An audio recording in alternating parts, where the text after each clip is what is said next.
Salam dostlar, mən Mehman Nur, Timur Nur TV kanalında xoş gördük sizləri.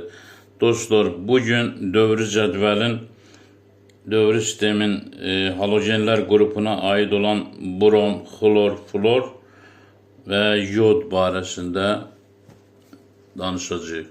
Yəni, halogenlər qrupuna aid olan bu brom, xlor, florun, yodun faydaları və zərərləri haqqında danışacağıq.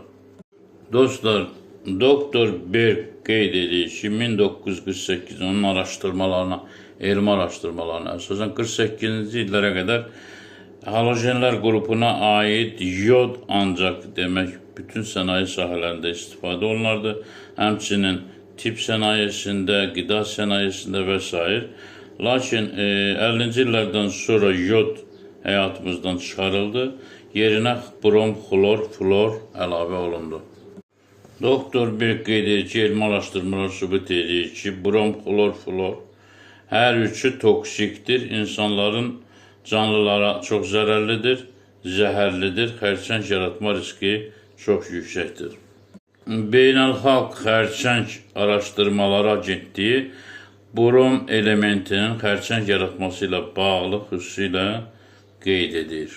Brom harda istifadə olunur? Brom xüsusilə qida sənayesində unun ağardılması, xəmirin daha yaxşı qalxması, şişməsi, çörəyin elastik cəlb edici görünməsi, uzun müddət yumuşaq qalması üçün, yəni ilk öncə taxılın üyüdülməsi zamanı brom unun ağardılmasında, şəkər tozunun ağardılmasında istifadə olunur və xəmirin, çörəyin uzun müddət yumuşaq qalması üçün istifadə olunur.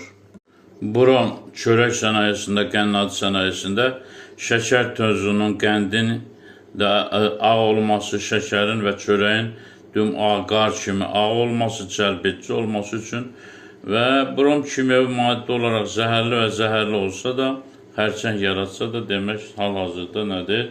Bir çox ölkələrdə istifadə olunur. Brom maddəsi xüsusi toksik olduğuna görə hüceyrələrimizdə DNA'nın dəyişməsi mutasiyasına, hormonal pozuntulara, tiroid bezi, qalxanacənvəzər vəzin xəstəliklərinə, zoq xəstəliyinə, demək, yodun hardasa bütün hüceyrələrdə yerləşəcəyi yerdə brom oturaraq xəstəliklərin, xüsusilə xərçəngin yaranmasına səbəb olur. Dostlar, brom dezinfeksiya edici, konservant kimi kremlərdə, lasyonlarda, sabunlarda, həmçinin antibiotiklərin və xərçəng əleyhinə dərmanların, epilepsiya əleyhinə dərmanlar, sakitləşdirici sinir sisteminə təsir edən digər nədir? Dərmanların tibb sənayesində istifadə olunur.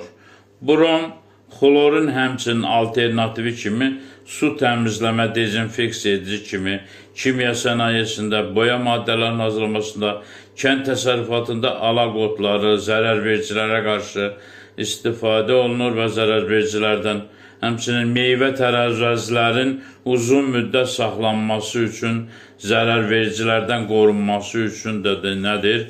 Bromdan istifadə olunur. Yəni, brom qarışığı olan maddələr, kimyəvi maddələrlə tərəvəzlərin və meyvələrin uzun müddət saxlanması üçün də istifadə olunur. Xlor, dostlar, bildiyimiz kimi ən çox hovuzların, suların təmizlənməsində, dezinfeksiya olunması üçün sulara, hovuzların təmizlənməsində, digər demək, təmizlik işlərinin aparılmasında, flor isə demək, diş pastalarında və digər əlavələr kimi demək, qatqılar da istifadə olunur digər sənaye sahələrində. Bromun istifadəsini Avropa İttifaqında, Amerika Birləşmiş Ştatlarının bir çox ölkələrin 90-cı illərdən Kanada, Braziliya və digər Argentina, Cənubi Koreya və s. Şri Lanka, Çin kimi ölkələrdə qida sənayesində istifadəsi demək, qadağan olunması ilə məlumatlar var. Çünki söylədik ki, halogenlər qrupuna aid olan xlor, flor, brom, xüsusilə brom xərçəng yaratmaq xüsusiyyətinə malik olduğuna görə, toksik olduğuna, çox zərərli olduğuna görə bu qida sənayesində istifadə olunmur bir çox ölkələrdə. yəni sadaladığımız ölkələrdə onun istifadəsi qadağan olunmuşdur.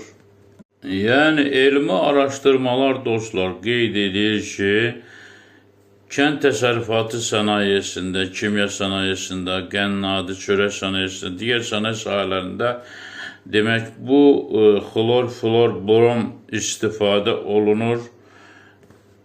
Onun zərərlərini hüceyrələrimizdən, daxili orqanlarımızdan toksik, kimyəvi zəhərli maddə kimi təmizlənməsi üçün həmçinin həkim qeyd edir ki, lüqol yod istifadə etməklə Həsən Hüsnü Eren qeyd edir ki, toksik zəhərləri bədənimizdən atmaq üçün həmin xlor, flor, bromun demək zərərlərini bədənimizdən təmizləmək üçün lüqol yod istifadə etməklə sağlığımıza qovuşa bilərik və xərçəng təhlükəsindən azad olmuş olarıq.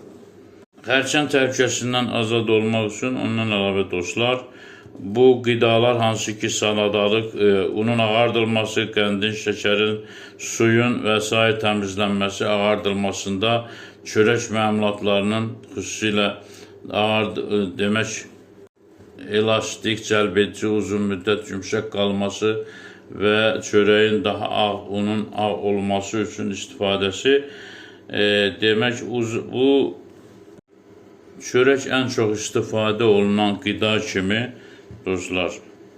Ona görə bədənimizdə daha çox bromun toplanması və xərçəng təhlükəsi yaratmasına əsasdır.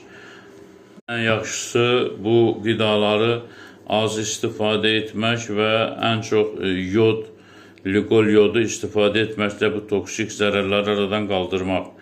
Mənim təcrübəmi soruşsa dostlar, uzun müddətdir mən karbohidratları və brom qatılmış qidaları, hansı ki ən çox da çörəkdən, çörək məmulatlarından uzaq dururam, istifadə etmirəm. Yəni bromu, xloru, floru hüceyrələrimizdən, bədənimizdən təmizləmək üçün 5%li lüqol yod damcı şəklində suya qatıb içməklə lüqol yod sizi bu toksik brom, xlor, flordan təmizləsək, lüqol yod antiseptikdir, antibakteriyal, antibiotik olaraq xərçəngdən və digər bütün xəstəliklərdən qoruyacaqdır. Lüqol yod hər bir hüceyrələrimizdə olmalıdır. Bütün xəstəliklərin müalicəsi, profilaktikası üçün, xəstəliklərin qarşısını almaq üçün xərçəng əleyhinə şəfa mənbəyidir. Dostlar, mən bu videomda halogenlər qrupuna aid olan brom, xlor, florun nə qədər toksik, zərərli olduğunu, xərçəng yaratma riskinin çox olmasını, Beynəlxalq Xərçəng Araşdırmaları Agentliyinin xəbərdarlığını və həkimlərin Doktor Bergin və Həsən Hüsnü Erenin qeyd elədiyi kimi bədənimizin sağlam olması üçün lüqol yoddan istifadə etməklə diqqətli olmanızı söyləyirəm ki, brom toksikdir, brom, xlor, flor. Ona görə də çalışsın təmiz bulaq suları için brom qatılmış qidalardan demək uzaq durun və bromun qatıldığı dezinfeksiya edilən konservantlardan, losyonlardan, sabunlardan, kremlərdən və s. Tibbi sənayede istifadə olunan digər bu nədir? Qida və digər sənaye məhsullarından ehtiyatla istifadə edin və yaxud tamamilə həyatınızdan çıxarın ki, sizi gələcəkdə sağlığınızı təhlükə altına almasın. Dostlar, məndən bu qədər. Sağ olun.